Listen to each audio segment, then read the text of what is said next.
Morning সবাইকে। আমরা এখন যাচ্ছি মায়াপুর নবদ্বীপ। আর এই যে সব টুনটুনিরা, সব টুনটুনিগুলো বসে আছে। প্রচুর পরিমাণে মেকআপ করে করে সবাই যাচ্ছে। হ্যাঁ, স্কনের পণ্ডিতরা আমাদের পরিশান করে দেবে। এবার আমরা ট্রেনে যাচ্ছি, ট্রেনের থেকে যাচ্ছি ওখানে, যে কি খাবো, কি করবো, কি ঘুরবো সব আপনাদের জানাবো। তো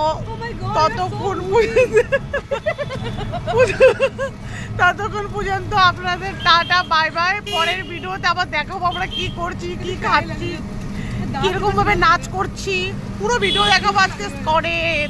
টাটা গাইস, বাই বাই। একটু লাইক আর কমেন্ট করে দিও, আর একটু মেসেজ করে জানিও সবাই আমরা কিরকম লাগছি দেখতে।